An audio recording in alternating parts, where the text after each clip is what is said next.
Hello, the Spirit Cocktails. I'm your host, Pierre. Today we're doing another cocktail for Orphan Black, which I'm really loving the series. I'm really loving the TV series at that.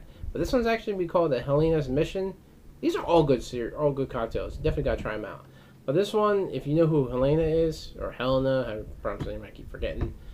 But one thing about Helena, at the beginning, she killed the clones because she was told that she was the original. And her being the original, all the clones were blasphemous and they deserved to die. They didn't deserve to be on this planet. So she just killed them off left and right. Until she met Sarah, who she calls her Sistra, which is basically her sister.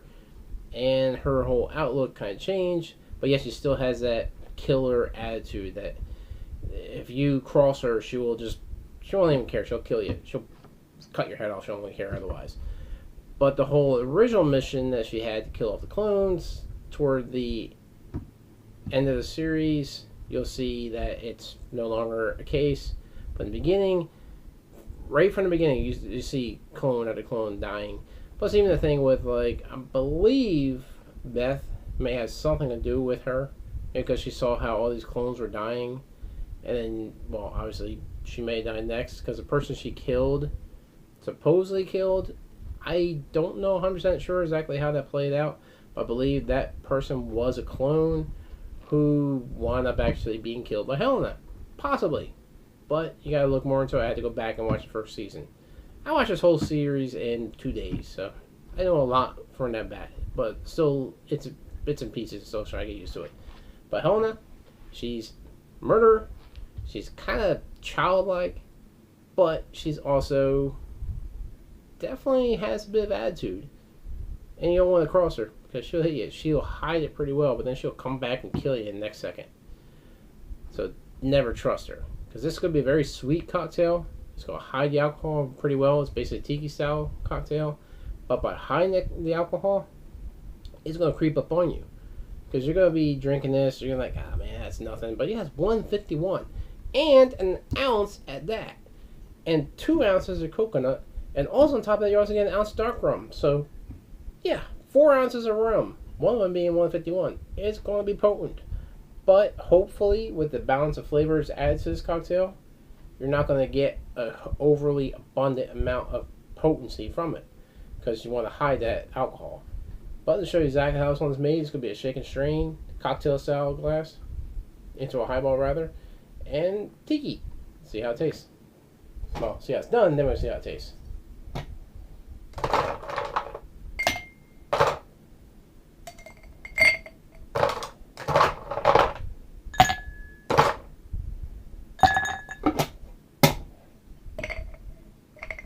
Yeah, that's nice.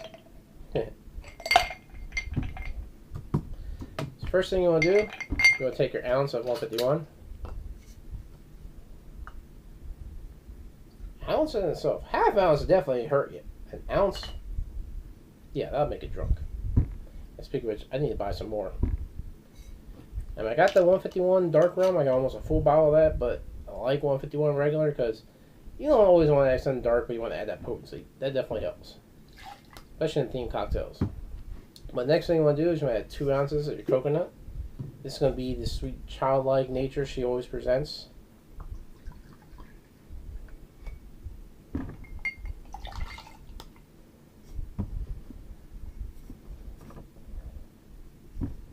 You want to add an ounce of your dark rum.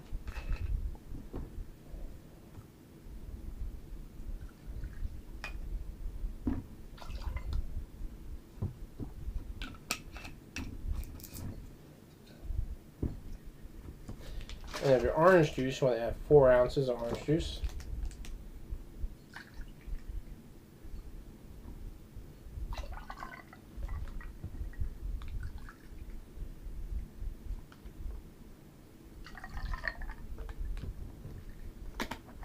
Of course, now, this is actually a cocktail designed about a year ago. I kind of balanced my volume very much. Probably should use a bigger glass. But the thing is, you got multiple drinks. You can try them later. Put in a smaller highball. It's still a highball. Save the rest for later. Yeah, why not? Get a little more drunk later on in the day. But definitely want to use a large glass. Then you want to add 2 ounces of your cranberry.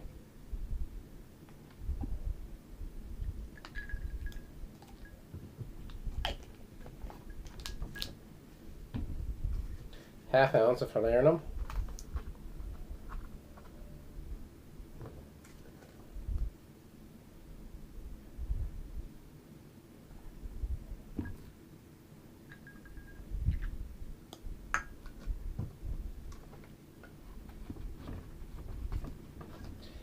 Then you want to add 2 dashes of your bitters. You can use any bitters that you prefer, the orange or aromatic, whatever. I'm using aromatic bitters. Definitely comes in handy. Definitely a lot of flavor. You want to shake that up. And I really misjudged the size of this cocktail.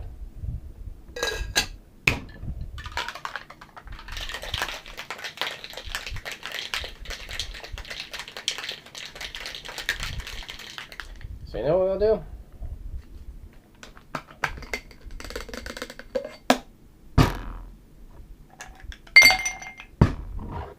Why not?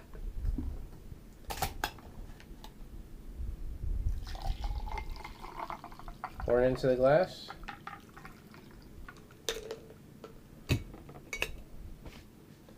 Then you want to take ½ ounce of Jagermeister. Because, well, she's hunting the clones, so that's your hunting aspect.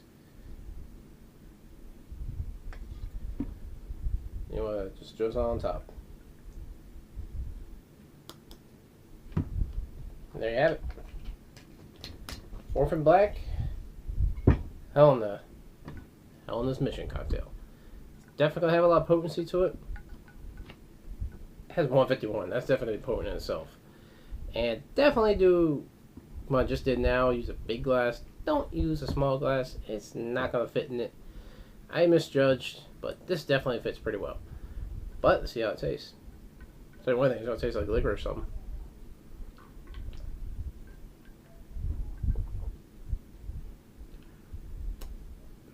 Damn. Now that's actually really good. Because you would think adding the Jagermeister on top with the licorice flavor, depending on whatever you want to call it, it would have took the flavor, just threw it completely off. It definitely has that tart bite you usually get with Jagermeister. It's also coming from 151 and the dark rum. You're getting that molasses flavor. But the flavor of the coconut, the falernum, orange juice, cranberry juice, all the different aspects in there. That Jagermeister blends pretty damn well with this cocktail. It's definitely tropical themed. It's sweet. I don't taste really potent alcohol in it. Other than having that little bit of a bite at the end, the numbness of the tongue you're getting from the alcohol, but like kind of like the back of your throat you're tasting alcohol. But you're not really getting a potency like, let's say if you have, I don't know, like a straight shot with nothing but alcohol, like high proof alcohols, you'll get that hit of alcohol right off the bat, like even a good whiskey. There's nothing like that. This is definitely very smooth. It's calmed down a lot. You don't get the potency of the alcohol. But it's actually really good, surprisingly. And this is one also a cocktail I designed. Never tried. As I said, I designed it a year ago. I've been wanting to try it out, but just never actually got around to do it. These are very simple cocktails. There's not a lot of stuff that goes into them, but it definitely keeps that tiki aspect. If you want, you can garnish with an orange, put an orange slice on there just to keep that idea of a tiki. However you want, maybe put like a umbrella on there, however you want to garnish it. But it's a good cocktail. I definitely suggest you try this. It's really good. I'm not even lying. It's a good cocktail. And definitely check out the past episodes we have. We have a couple more episodes coming up after this. At least 2 more.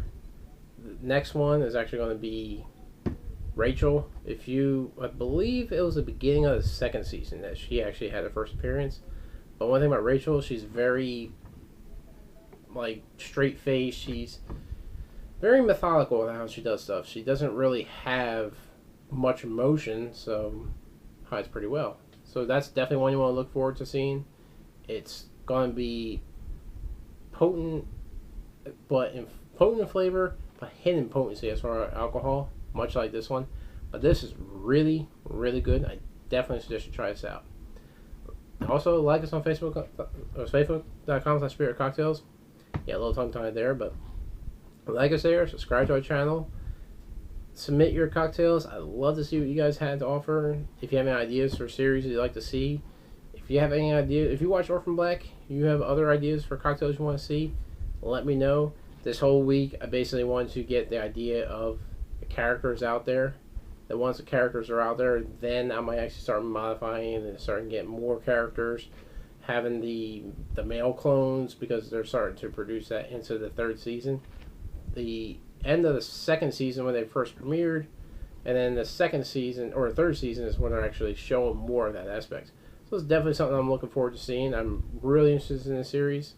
The first season, second season, second season had 10 episodes. I'm assuming this had 10 episodes. There's about 8 more after this one.